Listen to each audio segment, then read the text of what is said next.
Vasudevaya. Om Namo Bhagavate Vasudevaya. Om Namo Bhagavate Vasudevaya. So, because I'm speaking for 3 days, it's going to be a continuation from where we left off yesterday, and this class is Prabhupada Kata, talking about Srila Prabhupada, but you have to understand that everything that transpired in ISKCON, the impetus behind all of these activities was Srila Prabhupada. It's not that all of the devotees spent 24/7 right there at Srila Prabhupada's feet, but they also had to assist Srila Prabhupada in spreading this ISKCON movement, starting from his humble beginnings, sitting in the park in New York City, and gradually building the empire that we see today all around the world. So we know that Lord Chaitanya had made a prophecy, and what was that prophecy?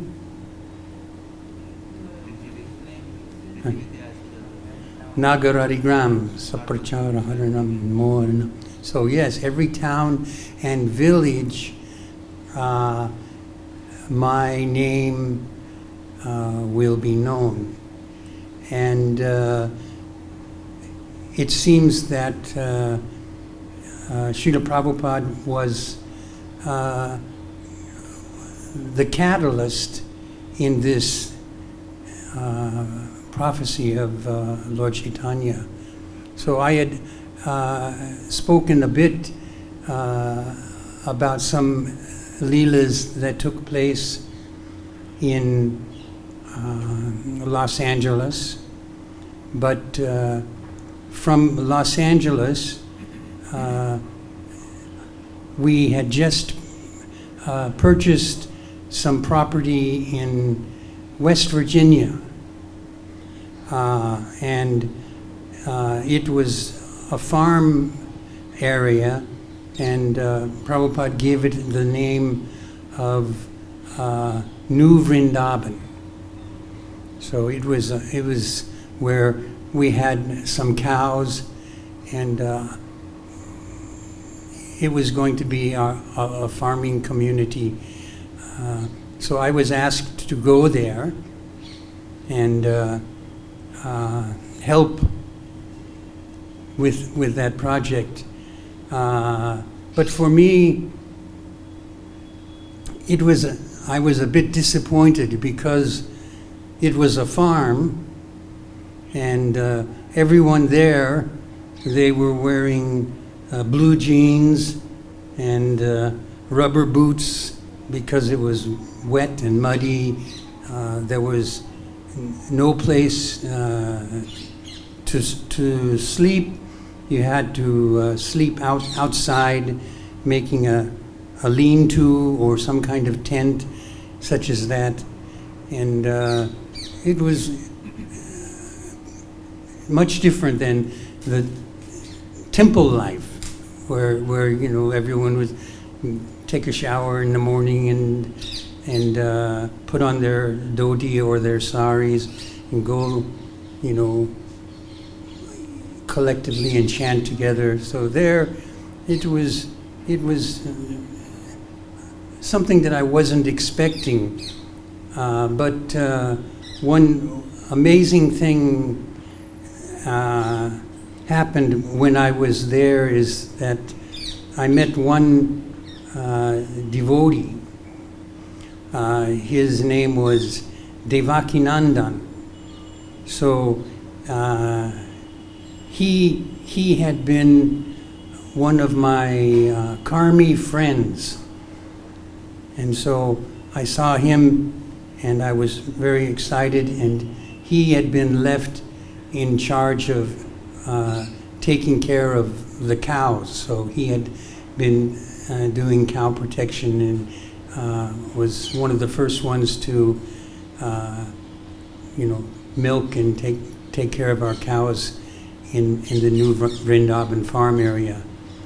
So at this time, we have to understand that everything still was very primitive as far as technology was concerned. There was no cell phones, there was no computers, there was no cassette players, none of these things existed. And so the only way you could communicate from one temple to the other temple would be either by a telephone call or they call it snail mail, which is writing a handwritten letter or typing a letter and mailing it and waiting for it to be delivered by the post office.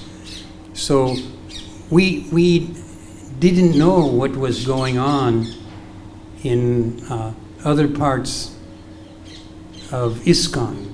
Of course, ISKCON still was very small. There was only probably 9 or 10 temples at that time. But we heard news that in Los Angeles, where Srila Prabhupada was, there was some controversy taking place, and a group of devotees, they started speaking to the other devotees, younger devotees or newer devotees, and they were saying that Srila Prabhupada is God. So they were preaching, oh, Prabhupada is God, Prabhupada is God. And so this upset Prabhupada, quite definitely upset him. And so in order to rectify this, he made the first group of sannyasis. Of course, at that time we had one sannyasi, Kirtananda Swami was a sannyasi. But in the second wave of sannyasis, Prabhupada chose Gargamuni, Brahmananda, Subal, Vishnujan Swami, Kartikeya, and Devananda. So Devananda and Kartikeya were Srila Prabhupada's cook and secretary. And the other boys, Srila Prabhupada said that now you must go out, you are a sannyasi, and you must go out and preach. You have to purify yourself, and the only way you can do this is by preaching. And so where did they decide to go? They decided to go to New Vrindavan. So this was around Janmashtami time, and there were a few temples from the East Coast, maybe New York and Boston, and I'm not sure exactly what other temples came, but anyway, everyone came to New Vrindavan. And on this particular day, these new sannyasis arrived in New Vrindavan. And of course, we had never experienced sannyasis, and so, just having Srila Prabhupada as a guru, as a sannyasi. So therefore, everyone was in kind of awe of these persons. And we were all sitting outside on a little hill. It's called a knoll. Knoll means like a little grassy hill. And these sannyasis came, and I forget who began speaking. Actually, I know who began speaking, but I'm not going to give the exact name. But they started preaching that Srila Prabhupada was God. Srila Prabhupada is God. And for me, I became very, very, very, very, very angry. And I stood up and I pointed at the sannyasis and I said, "You're a liar. Srila Prabhupada never said he was God. And he told us that if someone says they are God, they are dog." And all the other devotees, they were shocked to hear me say that. And he says, "Oh, no, don't talk to sannyasis like this. Oh, you shouldn't say these things." And then he says, "No, I'm not going to listen to this. This is blaspheming." But in their other topics, they said that Srila Prabhupada was going to leave America. And the way they worded it was that Srila Prabhupada was tired of American devotees. So at this time there was not devotees in other countries yet, but so they said Prabhupada's leaving America and he's never coming back. And this part of what they said, I couldn't refute it. I couldn't disagree, because there was a probability or a possibility that perhaps Srila Prabhupada was going to leave America. And so for me, I became so heartbroken and distressed because I had waited my entire life for meeting such a celebrated personality as Srila Prabhupada.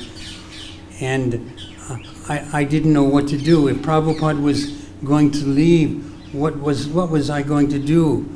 And I made a decision that I have to do something for Prabhupada. Prabhupada came to America and he wanted to spread this Hare Krishna movement in America. So I felt that what could I do for Prabhupada? So one other boy was there. His name was Rudra, and he was a devotee from Vancouver. So I knew him because being from Seattle, we would do Harinam together. And he had married a girl, I think her name was Rukmini or something like that. I'm not 100% sure, But I told him, says, we have to do something for Prabhupada. So he had a car, and so we got in the car and we drove to Chicago. So Chicago is a city in Illinois in the United States, and we started a temple. So our feeling was that even if Srila Prabhupada isn't here, we must continue and we must do what we can to spread his movement. And so this I did out of obligation, having so much feeling of obligation to Prabhupada for coming and giving. Even now, if you think back so many years, the knowledge that he had given us was just like a drop of water compared to what we can learn today. But we went to Chicago, and the three of us, we began to do the Sankirtan movement, and we had no idea what was going on in Los Angeles, what Srila Prabhupada was doing, and how all of this was going to manifest itself. So one day there was a telephone call from Los Angeles for me, and I answered the phone, and then the person I spoke with, it might have been Karandar or someone like that. Karandar was temple president at that time, but I was told, it says, Srila Prabhupada is going to India, and he wants you to go with him. So I couldn't believe, because the very first day I went to the temple, if you remember yesterday, I told you that the boy who sat with me in the temple told me that Srila Prabhupada was going to make a world Sankirtan party, and he was going to take 15 devotees with him around the world. And when I was told that I was chosen to be one of those 15, I became elated. I just couldn't believe my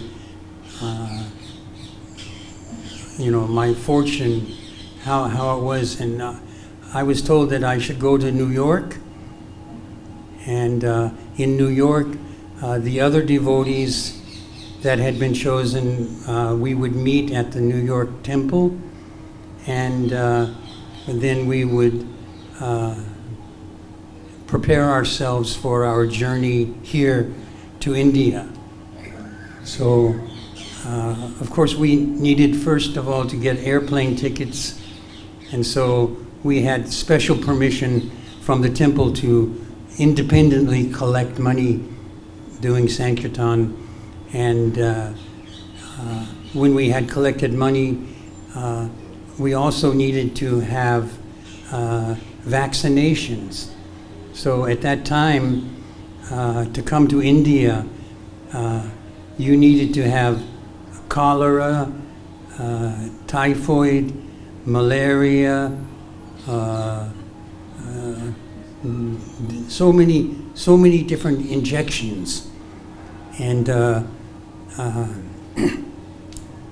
you're supposed to wait a week between each injection, but we didn't have time, so sometimes we would take 3 injections in one day of these different diseases, and they put you on some strange trips, because you're having reactions to these injections. But eventually, we got all of our shots.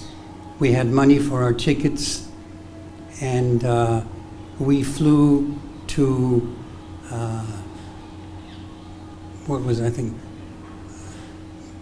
Brussels. We flew to Brussels, and there in Brussels we met with Shamasundar, Malati, Guru Das, Jamuna, and Shamasundar's daughter Saraswati.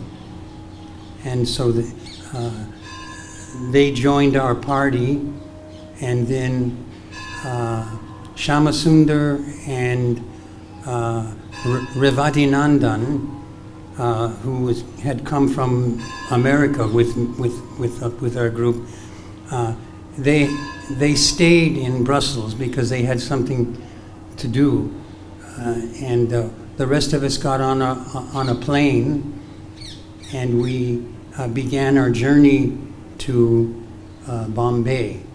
So our plane that we flew in was a very old propeller plane.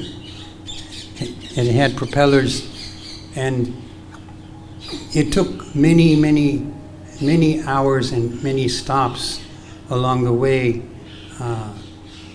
And there were also Indian passengers on this plane, and they were cooking inside the plane. They had some gas stove, and they were cooking rice inside the plane. and we arrived in Egypt, and of course we didn't have visas for any of these countries, so we couldn't leave. We had to stay in these little rooms. But this one incident it turned out it was humorous later, but they had guards with machine guns, because Israel and Egypt, they were having some difficulties at that time. But these armed guards took us to our plane, and they put us in a bus, and they were going to drive us on the tarmacs out to the to our plane. So I went to the back of the bus, and I was sitting in the back of the bus, and then in the front seats, I think it was on the right side, Giriraj was sitting there. I don't know who was sitting next to him, and inside the bus was the guards with their machine guns, holding their machine guns like this, and then suddenly Giriraj starts to chant Hare Krishna, doing a kirtan, and then I was thinking, oh no, what's he's gonna get? We're gonna get shot or killed. Why is he doing something like this? But these guys, they became inspired by the kirtan, and they began raising their hands. They couldn't chant, they didn't know anything, but they were waving back and forth, and their machine guns were going back and forth like that. And then I was relieved. Oh, everything is okay. So we eventually got on the plane, and we continued our journey, and after many hours we arrived in Bombay. So how each of the other devotees who were in this group, how they felt, and what was going through their minds, I cannot speak for them, but I I can just relate how I observed the experience. And when we arrived, it had been my lifelong dream since I was a young boy. I saw the movie Gunga Din. So Gunga Din was a black and white movie, and it was about this little Indian boy who was working with the British army, and he was the bugler, and so he, when the enemy was coming, he got up and blew his bugle, boop-a-doo, boop-a-doo. But in the movie also it showed sadhus and people riding on elephants, going here and there. And so my dream was not to grow a big long beard like the sadhu, but I wanted to go and ride across India on an elephant. So I was thinking, wow, all of these things are going to manifest themselves. So as we had left America from the East Coast, Srila Prabhupada was in Los Angeles, and he had his servant Kartikeya Swami and Devananda Swami, and also Tamal Krishna. So at that time, Tamal Krishna was Adhikari. He was a Grihastha. And so they flew to Tokyo, Japan. And they were going to take the money that George Harrison had given to Srila Prabhupada for printing Krishna book. So Srila Prabhupada went to one company, it was called Dai Nippon Insatsu. So I can speak Japanese, so the translation of that Japanese company's name, Dai, means big. Nippon is another name for Japan. They say Japan or Nihon, Nippon, Nippon, so such as that. But anyway, the name was Dai Nippon Insatsu. So Insatsu means printer. So the translation means big Japanese printer. And so Srila Prabhupada went there, and he met with the presidents of the company, all the head executives of this printing company, and of course, Srila Prabhupada, he charmed them so much that they agreed to print Krishna book more or less on a promissory that Prabhupada would pay them for these books.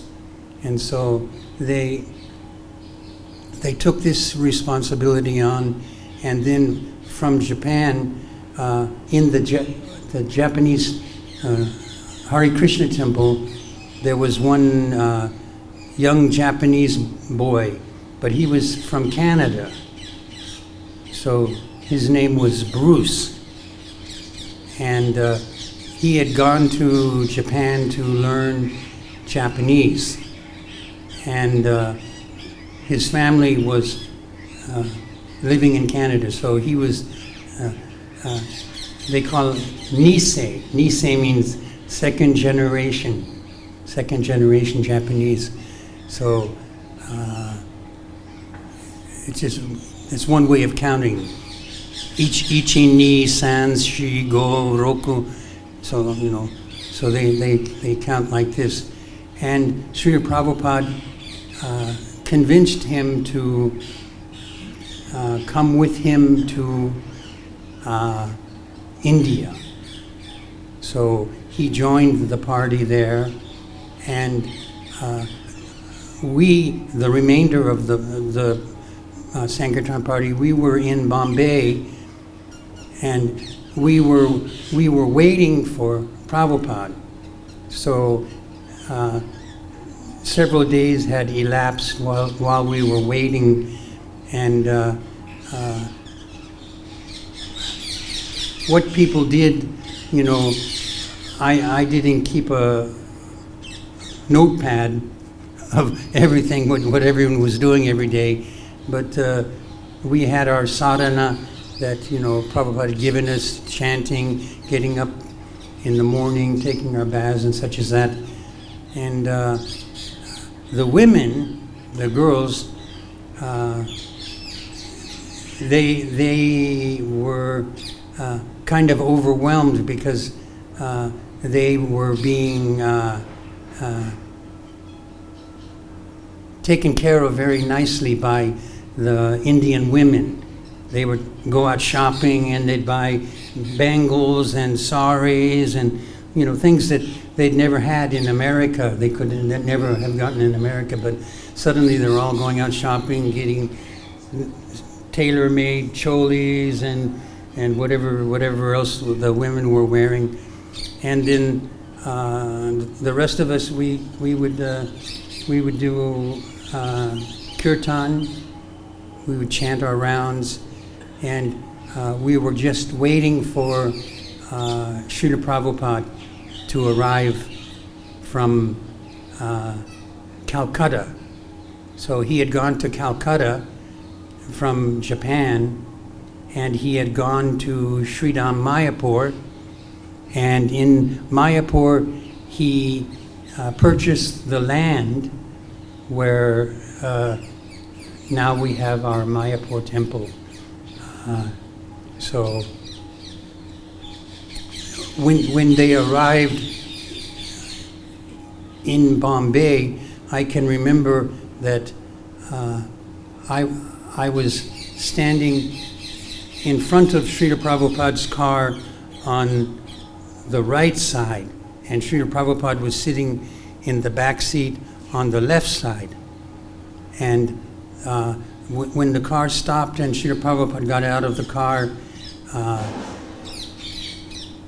his way of walking, always walked very regally, like a king. His head is up, his back is straight, and he had his cane, and he just walked in and went straight to his room, and they had a nice asana for him to sit at, a table, and immediately guests started coming. Everyone wanted to see, of course, they wanted to see us, white Vaishnavas, but also who was this Srila Prabhupada? They wanted to know. And so different people would come, and many of them would come with the challenging spirit, challenging Srila Prabhupada. But of course, he could refute any questions that they had, and at the end of every darshan, everyone would become smitten by Srila Prabhupada's his greatness, and slowly we started to get invitations to do kirtans. People would want to invite us to their homes for a program, and then eating, and then slowly the invitations started coming from different cities. And so the arrangements were that the people who wanted to have a program, and they wanted us to come to their city, they'd have to supply transportation, accommodations, food, such as that. And so in this way we began going from one city to the next, doing these programs. And the program system was normally that in the marketplace or somewhere in the city, they would build a pandal, a nice stage, and we would have a Vyasasan made for Srila Prabhupada, and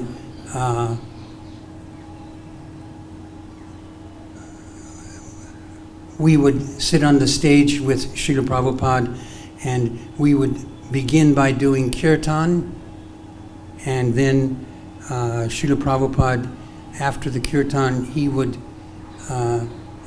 give lectures. So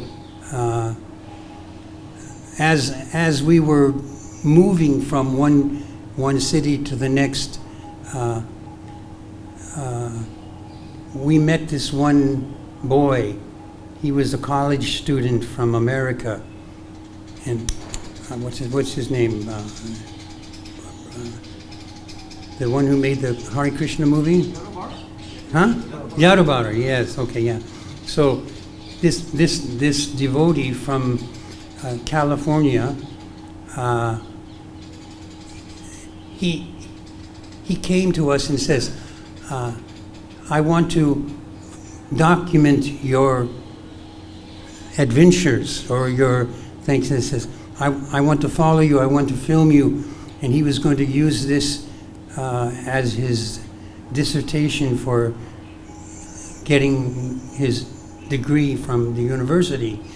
He says, I will follow you, but I'm not going to join you. So don't think I'm going to join you. So I'm just going to document you. And so this was very fortunate, because at that time we had no pictures or no documentation of our beginning in India.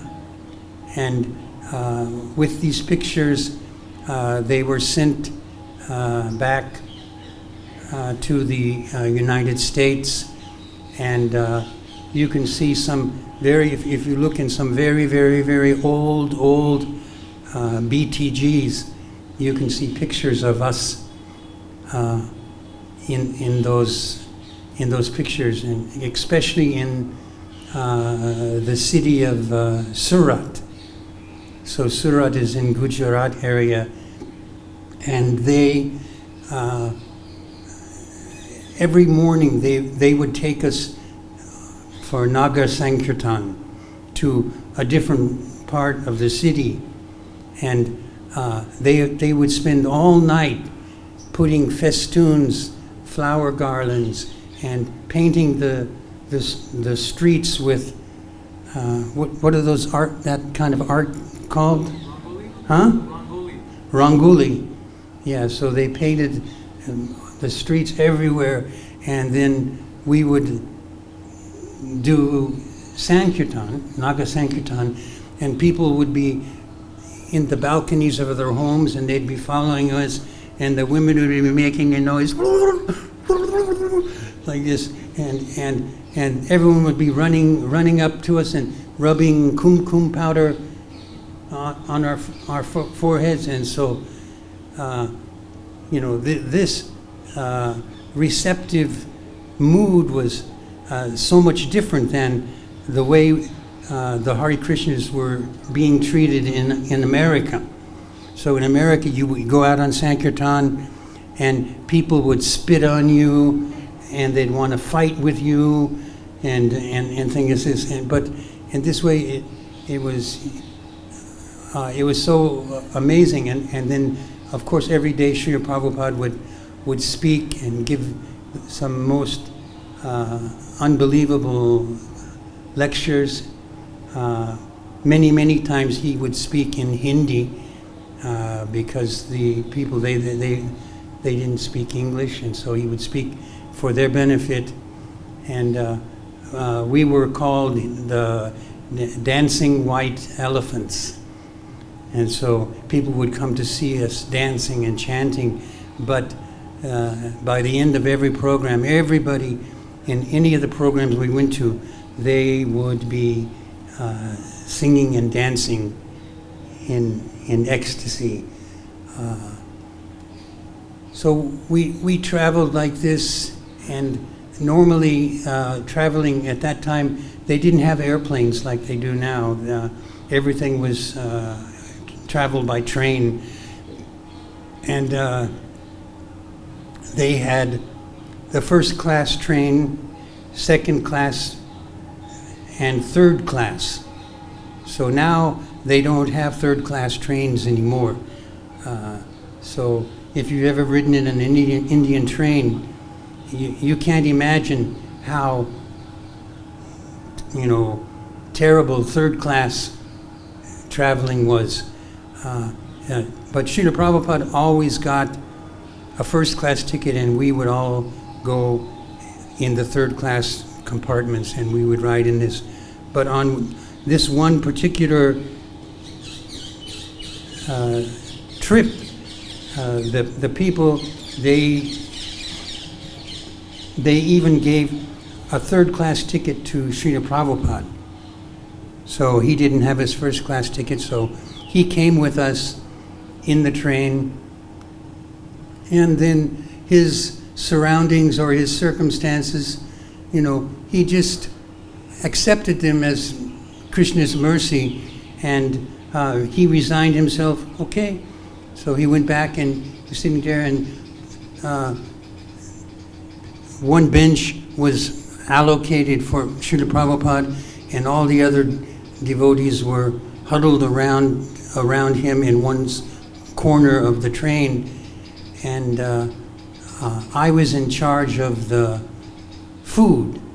So I had a couple baskets of savories and sweets, samosas, kachoris, and different kinds of sweets. And I was, waiting for Srila Prabhupada to ask for something to eat. And so in the third class train, they had a toilet maybe every third car. And outside the door of the toilet, they had a little bit of a sink. And sometimes there'd be water there, and sometimes there wouldn't be any water. And then in the train, people had baskets of their goods they were taking to market. Some of them had livestock like goats and everything. And then when we were traveling, Srila Prabhupada, he asked me, he said, give me a kachori. And then so I gave Srila Prabhupada a kachori, and then he began eating it. And then he said, now you give to everybody. Give something for everyone. So each of the devotees there, whatever they wanted, I gave them. And everyone was eating, and I'm sitting there, or standing there like this. And then Srila Prabhupada says, now you eat. And so I took a kachori also, and I began eating the kachori. And then Srila Prabhupada, he asked me, he said, now give me another kachori. And so I was a little bit hesitant, because my right hand was now dirty, because I'd used it to eat the food, and I couldn't serve Srila Prabhupada food. So I was looking over my shoulder in the direction of where the toilet was, and the possibility of water in the little sink there, and I kept looking like that, and then I'd look at my hand, and then I'd look back over my shoulder, and I was calculating in my mind how long it would take me to run as fast as I could to where there's a possibility there would be water, and I could wash my hand and then run back and then give Prabhupada his second kachori. So Srila Prabhupada is always very intuitive. He knows what you're thinking. So you have to be very careful when you're in his presence that your thoughts are always pure, because he knows. And so he understood my dilemma, and he told me, he says, you may use your left hand. He says, sometimes left hand is okay. So then I gave him another kachori using my left hand. So that resolved that problem. So we continued traveling like this, going from village and cities, and at one function, as I said, normally the people in the town would build a pandal for us, and we would go on stage, and Srila Prabhupada would sit in the Vyasasana. We would do Sankirtan, and all 15 of us, and slowly the size of our party began to increase, because after they started getting pictures in America of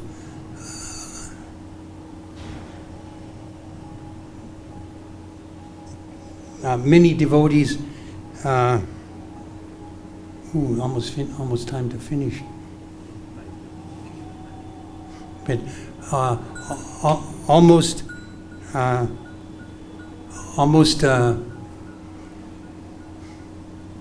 What was I going to say? There, every pandal program there would be just us on the stage. But in this one particular city we went to, we went on thinking it was going to be the normal type of program, and we got there, and I was the first one to go up the stairs to go on the stage. And when I went up the stairs on the stage, I saw that on the left corner there was a Vyasasana,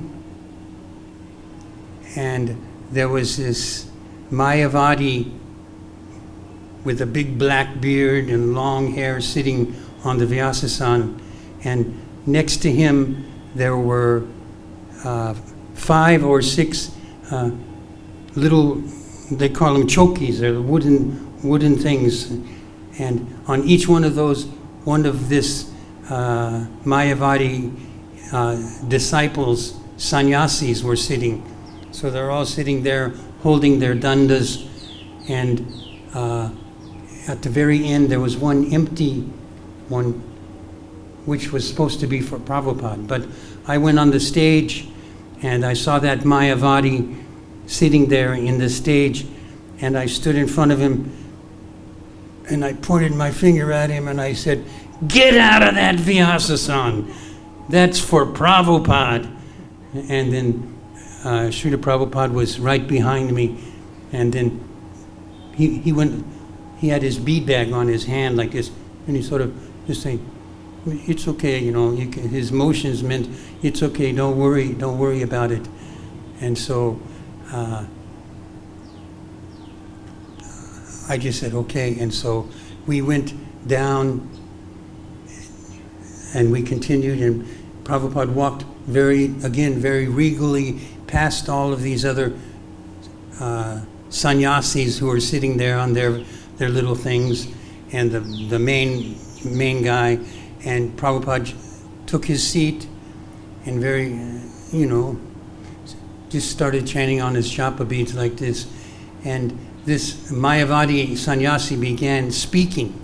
Of course, he was speaking in Hindi, so didn't know what he was saying. We couldn't understand him. But, of course, Srila Prabhupada understood what he was saying.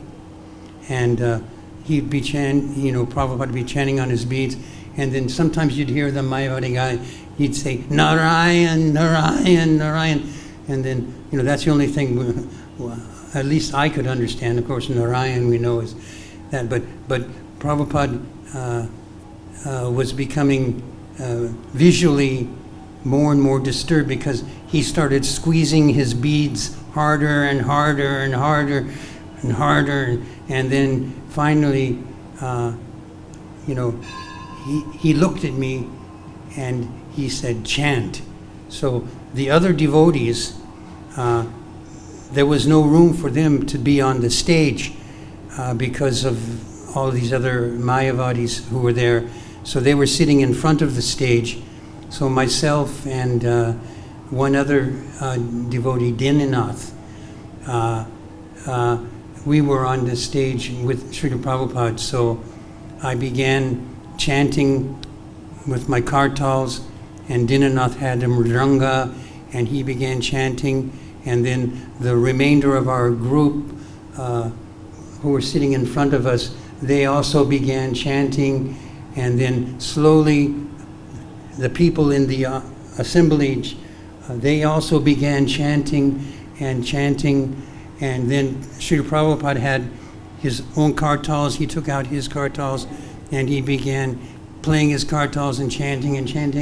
And then the devotees began dancing, and then soon the whole stadium of people, everyone was dancing and chanting Hare Krishna. And the Mayavadi guru, he had to stop his lecture and looked. And then finally he got up and with his head down, he left the stage. And one by one, his sannyasis followed him with their dandas like this. And they walked and they left the stage. But we continued chanting and chanting and chanting. And normally, Srila Prabhupada at one point would give a lecture. But on this particular day, he didn't say anything. He just, we just continued chanting, and we went back and we got in the car. So I was riding in the car with Srila Prabhupada, and Prabhupada, he was beaming. He was so, you could tell he felt so victorious. So he said, once we got in the car, he says, we kicked those Mayavadis in the face. And then I said, yes, Prabhupada, you kicked them in the face so hard. And so we continued to continue doing programs like that. And finally, we were going to go and go to the first Kumbh Mela festival. Everyone's been to Kumbh Mela, or they've heard of Kumbh Mela festivals, but this was the first one, the first festival, and Prabhupada gave us instructions not to be offensive to any of these sadhus from these different sampradayas and these different groups. He says, some of these men may be 500 years old, so you don't know. There's so many yogis that would go there. And so we built our tent. So normally what they would do, because it was cold, they would build one big tent, and then they would build another tent inside of that tent for insulation purposes. And so Srila Prabhupada had the same, and between the big tent and the smaller tent inside, there was maybe a space about this wide. And so I was Srila Prabhupada's guard. And so I had to guard his tent and make sure no one came to disturb him during the night. And it was cold, quite cold, and the outside of Prabhupada's tent they had built a latrine, a bathroom. They had dug a hole and they made a portable type of bathroom, so Srila Prabhupada could go in and use this. And then one night I was lying there, and then I heard outside of Prabhupada's tent there was a dog, and this dog had knocked over Srila Prabhupada's water pot that was outside of his bathroom. And so that means there would be no water for Srila Prabhupada. And so I was thinking, oh, what am I going to do? And outside it's dark, so dark you can't see anything. And says, where am I going to find water? How can I get water for Srila Prabhupada? And then I just said, oh, I'll wait till tomorrow morning, and then I'll get some water. But right after that, Srila Prabhupada got up and he went to his toilet, and then I was thinking, oh, there's no water. What am I going to do? And so I had one lota, a brass lota, and it was full of water. So I went outside the door to the bathroom where Srila Prabhupada was in, and I was standing there, and Prabhupada came out from the bathroom, and I felt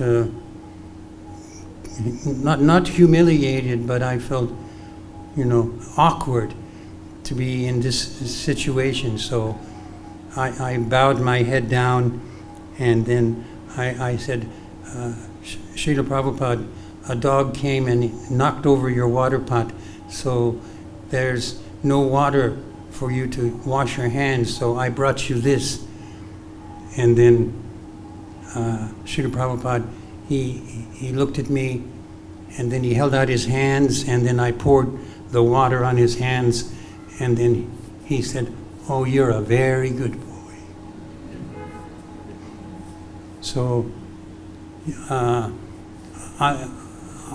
tell this a little bit more. Is that okay? Was that 1977, do you remember? No, 1970. So, but the next day, Srila Prabhupada, he called me to give him a massage. So someone came up to me and said, Prabhupada wants you to give him a massage. So this was maybe kind of like a reward for my being so attentive to his needs. But that was the most terrible experience in that I can have. To be Srila Prabhupada's servant and give him massage every day, I couldn't do it because he's so tender and soft, and I didn't want to hurt him, and I kept trying to massage him, and he would say, harder, harder, harder, and I don't want, I was a young boy at that time and very, strong, and I didn't want to hurt him in any way. So fortunately, the next day he didn't want me, but Srila Prabhupada would read letters that he would get from America to us in the morning, because we were away from America. We had no idea what was going on in America, and so Prabhupada sometimes would sit on his Vyasasan, and all of us would be sitting in front of him, and he would read letters from different devotees, and they would be expressing their views or their problems in their temples or the progress they were making in their preachings, and it was quite nice. And then one letter that Srila Prabhupada had, they had just made the GBC, and so they had, the different zones had been allocated to different devotees, and so Prabhupada was reading a letter from Bali Mardan. So Bali Mardan is from New York originally, but he was in charge of Australia and parts of Southeast Asia. And so in the letter, Bali Mardan said, Singapore will be a good place to preach and to open a temple. And so when Prabhupada saw that, he took off his reading glasses and he put the letter down on his lap, and then he looked at us, all of us devotees were sitting in front of him, and he said, "So, who will go?" And so only a few seconds had transpired, but those few moments seemed like an eternity.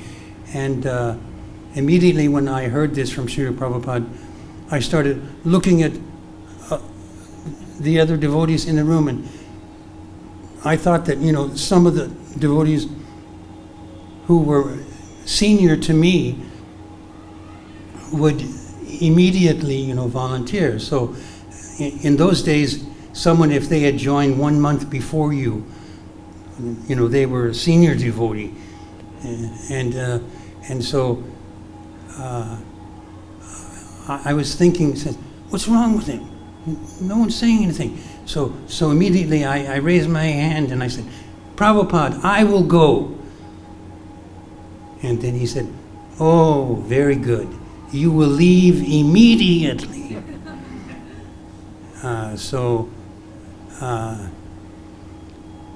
Because we have to stop, I'll start again tomorrow from this point and to go on. I mean, you can speak for weeks and weeks about Srila Prabhupada. But any questions anyone has? Yes. What was the instruction of Srila Prabhupada when you arrived in a new place? How do you start to preach? Rent a flat and how do you start? Well, when we were with Srila Prabhupada, normally we would travel by invitations, and so some rich person would invite us into their homes. But as you will learn tomorrow, that many times when you go to a foreign country, Prabhupada sends you to a foreign country, you go there with no money, not even one paisa, no money, no food, no place to stay, and so many times you sleep. I had many nights I had to sleep outside under the trees, and like that. Okay, so Hare Krishna. Thank you for coming.